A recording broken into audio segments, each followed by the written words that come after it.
July 16, 1945. 4 a.m. Jornada del Muerto, New Mexico. The desert night was a heavy, suffocating blanket, cold and absolute. Dust, fine as talcum, coated the jeeps, the prefabricated sheds, and the faces of the men who waited. A waiting that felt like the final, agonizing minutes before a firing squad. A nervous wind picked up, rattling the canvas flaps of the main control bunker, codenamed Hermes. Inside, the air was thick with a scent of cheap coffee, adrenaline, and ozone. Outside, 3 plywood and lead control posts stood sentinel. S-10,000, S-6,000, and S-3700, named for their distances in yards from the center of the universe they had created. At the heart of it all, perched atop a spindly 100-foot steel tower, was the gadget, a sphere of high explosives surrounding a core of plutonium, heavier than imagination, and more consequential than any object ever assembled by human hands. It was an implosion-type device, a baroque, terrifying sculpture of wires, lenses, and fissile material, ready to prove a theoretical physics equation on the face of the Earth.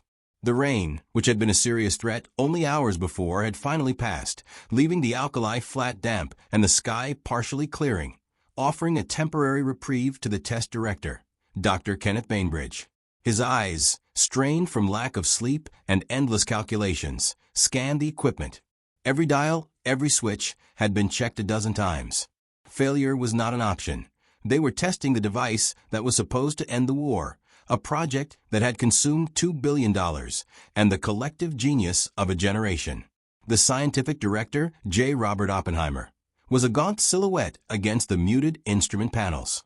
He chain-smoked, his concentration absolute, yet his body was a tremor of barely suppressed tension.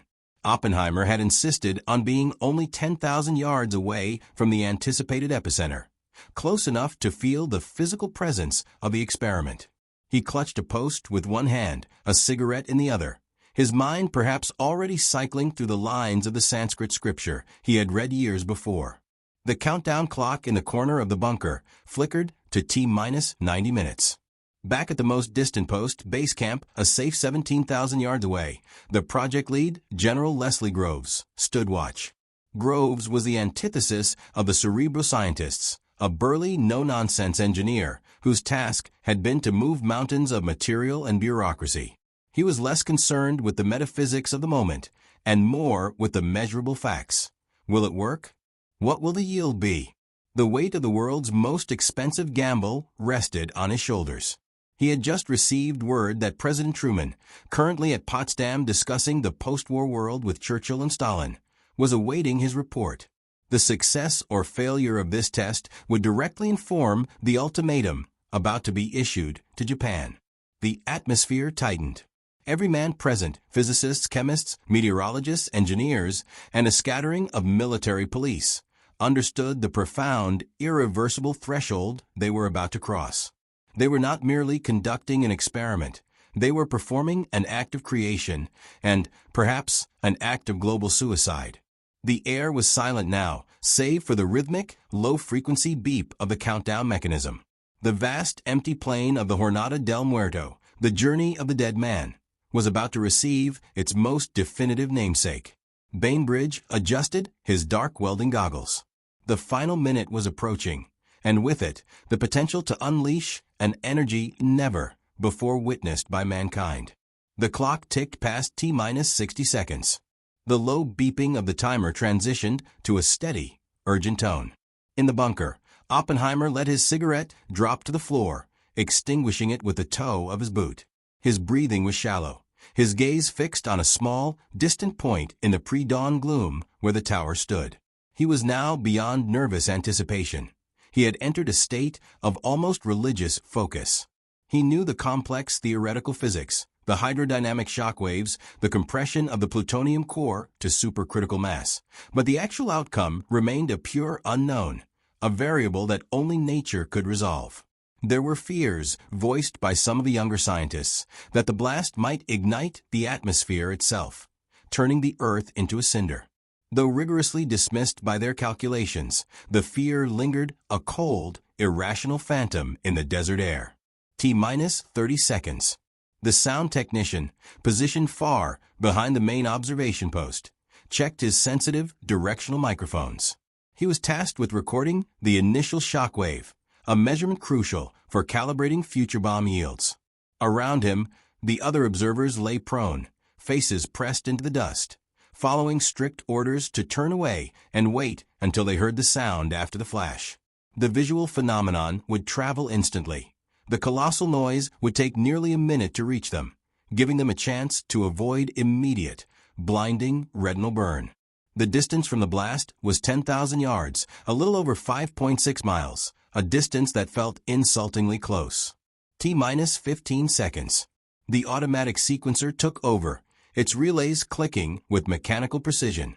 This machine was the final arbiter, removing the possibility of human error in the critical milliseconds of detonation. Bainbridge, who had maintained a facade of clinical professionalism throughout the endless preparations, gripped the rail in front of him, his knuckles white. He whispered a terse order into the intercom. Goggles on. Now, T-minus 10. The scientists pressed their faces into their arms, turning their backs on the tower, eyes shielded by the thick, dark lenses of their welding goggles. Oppenheimer, however, cheated slightly. He watched through the small, thick glass window of the control bunker, a privileged, terrifying view. He was seeking a truth that only the light could deliver. T-minus 5, 4, 3, 2, 1. The voice of the final countdown, transmitted from the sequencer, sounded eerily detached, a mechanical ghost counting down the history of man. Then, at precisely 5:29 and 45 seconds a.m., there was no sound. There was only the light. It was not a light, it was an event, a primordial luminescence that instantly negated the darkness of a high desert morning. Even through the darkest glass, and with their backs turned, the observers saw the world turn blindingly, terrifyingly white. The surrounding mountains miles away were instantaneously illuminated, as if by a sudden, impossible sun. Churchill, far away in Germany, would later hear descriptions that led him to remark, "It was as if 7 suns had lit the earth." The initial sphere of light was the temperature of the surface of a star, estimated later to be 14,000 degrees Fahrenheit, hotter than the sun's core is thought to be. This wasn't merely a flash. It was the birth of a new physical reality, concentrated power that defied earthly scale. For a split second, the desert floor vanished, replaced by an incandescent, expanding sphere of plasma. The initial, blinding flash lasted for only a few milliseconds, followed by the terrifying, rapid expansion of the fireball. It grew into a roiling monstrous sphere pushing outward, vaporizing the 100-foot steel tower into superheated gas, and melting the silica sand of the desert floor into a brilliant jade-green glass, later named Trinitite. The observers, still prone, felt a heat that defied the distance, a searing warmth on the exposed skin of their necks and hands, even before the physical shock wave arrived. They turned cautiously, removing their goggles, and witnessed the monumental spectacle. The cloud was rising vertically, a boiling column of smoke, dust, and radioactive debris, propelled by an immense, unseen force. This column rapidly took on the familiar, ominous shape, the mushroom. It was a perfect, terrible symbol, simultaneously beautiful and horrific, a towering representation of man's mastery over matter. Within seconds, the top of the cloud breached the tropopause, soaring past the altitude of any conventional explosion. It eventually reached an ultimate height of 7.5 miles, about 40,000 feet, a towering pillar that dominated the entire New Mexico sky, visible from hundreds of miles away across the desert landscape. For nearly 50 seconds, the world remained eerily silent for the men in the Jemez bunker. The light had passed, the sight was upon them, yet the sound, the physical proof of the tremendous forces at play, had not yet traversed the distance. This silence, after the biblical intensity of the light, was perhaps the most unsettling moment of the entire experience. It was the silence of total comprehension, the gap between seeing the new world and hearing it shatter. Oppenheimer, still framed by the bunker window, reportedly showed no external reaction in these first seconds. He was lost in a profound, internal reckoning. Then the world roared. The shock wave arrived not as a singular sound, but as a complex, three-part phenomenon. First came a blinding crack, the supersonic front wave, then a deep, resonant rumble, the sound of 20 kilotons of TNT equivalent energy tearing through the air, and finally, the colossal echo, bouncing off the distant Oscara Mountains. It hit the bunker like a physical blow, a concussive force that threw dust and loose papers across the floor, rattling the heavy equipment and making the very ground beneath them shudder. The sheer volume was deafening, primal, and utterly overwhelming. It was the sound of the future arriving. It was in this moment, engulfed by the noise and staring at the ascending mushroom cloud, that J. Robert Oppenheimer recalled the words from the Hindu scripture, the Bhagavad Gita. He wasn't just observing a massive explosion. He felt a sudden, terrifying kinship with the divine power of creation and destruction. His memory flashed back to the line spoken by Vishnu to the Prince Arjuna, Kalosmi Lokakaya Kit Pravidho, which he translated and later recounted as, "Now I am become death, the destroyer of worlds." The theoretical had become terrifyingly real. The calculations had manifested as a force capable of undoing civilization. The colossal reverberations faded, leaving a continuous, dull roar as the column of hot air dragged more debris skyward. Dr. Kenneth Bainbridge, the test director, whose exhaustion had been replaced by a burst of pure, electrifying adrenaline, was the first to break the scientific silence in the main bunker. He turned sharply to Oppenheimer, who was still fixated on the towering cloud, his eyes wide and vacant. Bainbridge, a practical, grounded physicist who had managed the near-impossible logistical nightmare of the Trinity Test, offered a stark, immediate judgment on the magnitude of their success and failure, with 6 blunt words: "Now we are all sons of bitches." This phrase cut through the philosophical shock gripping the others. It was an acknowledgment of their collective moral predicament. They had engineered a device of terrifying, unprecedented power, and by proving its capability, they had unleashed a new, lethal force upon the world. They were no longer theoretical scientists. They were the progenitors of mass destruction. The implication was clear. The invention was too terrible to be contained, too easy to be replicated, and now belonged to the military and the geopolitical realm, forever changing the rules of war and peace. General Groves, observing from base camp, was equally stunned, but his reaction was purely pragmatic. He quickly sought confirmation of the yield. The blast was immediately apparent to be far larger than the most conservative estimates. Initial readings suggested a force equivalent to 20 kilotons of TNT, a wildly successful outcome that exceeded the team's guaranteed yield of 10 kilotons. Groves, ever the engineer focused on delivery, knew instantly that the political game had fundamentally changed. He sent an initial, coded telegram to the Secretary of War Henry Stimson, which was passed on to President Truman at Potsdam. "The gadget works. Yield better than expected." The telegram, deliberately vague for security reasons, masked the apocalyptic reality of the event.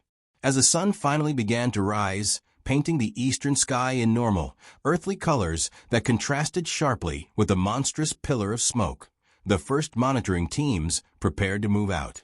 Their immediate goal was to assess the physical devastation and, more crucially, measure the extent of the radioactive fallout.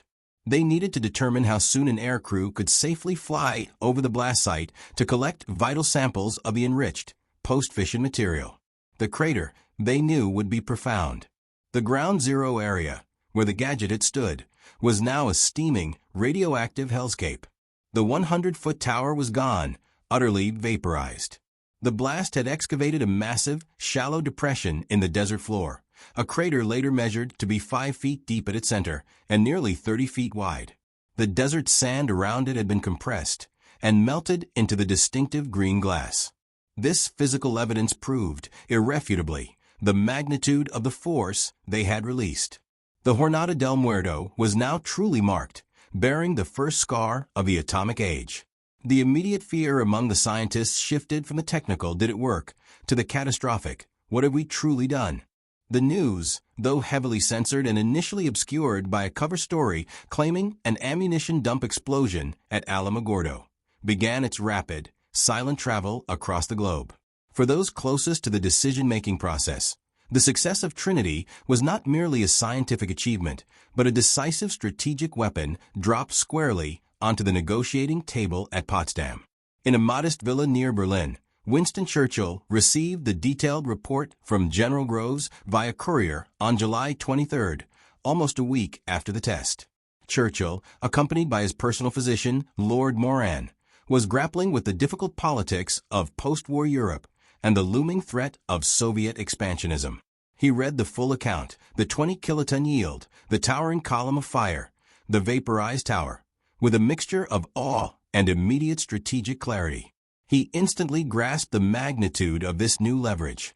Churchill's reaction, as recorded by Moran, was one of profound, almost mystical shock mixed with geopolitical excitement. He recounted the description of the initial flash to his doctor, stating that the light was so overwhelming that it was the middle of the night, but it was as if 7 suns had lit the earth. 200 miles away the light could be seen. For Churchill, the atomic bomb was not just a bigger explosive. It was a miracle that, in his eyes, restored the balance of power and offered a sudden, decisive end to the costly war in the Pacific. His confidence at the Potsdam Conference, which had been tentative, soared immediately. He now possessed a secret that his Soviet counterpart Joseph Stalin was unaware of, a secret that rendered all conventional military discussion instantly obsolete. Meanwhile, back in the New Mexico desert, the initial elation among the scientists was giving way to a sober realization of the environmental consequences. The successful blast meant that all future atomic events would carry this shadow of contamination. The monitoring teams, working in heavy, protective gear, found dangerously high levels of radioactivity, forcing them to modify their collection protocols. The green, glass-like trinitite became both a scientific curiosity and a chilling trophy of a test, solidifying the notion that this weapon fundamentally altered the battlefield and the planet itself. The philosophical implications of Oppenheimer's quote and Bainbridge's immediate response continued to hang over the scientific community. They had pushed the boundaries of physics, fulfilling the abstract theories of Einstein and Feynman, but in doing so, they had opened Pandora's box. They had hoped to build a weapon to end one war, but they had effectively started an age of perpetual strategic anxiety. The Trinity Test was the fulcrum. The moment the world shifted from an era of massive armies and artillery to an era defined by a single, terrifying flash, an era where human civilization lived under the potential destruction of worlds. The countdown to the first operational use of this weapon, however, was already underway. The success of the gadget sealed the fate of a city thousands of miles away.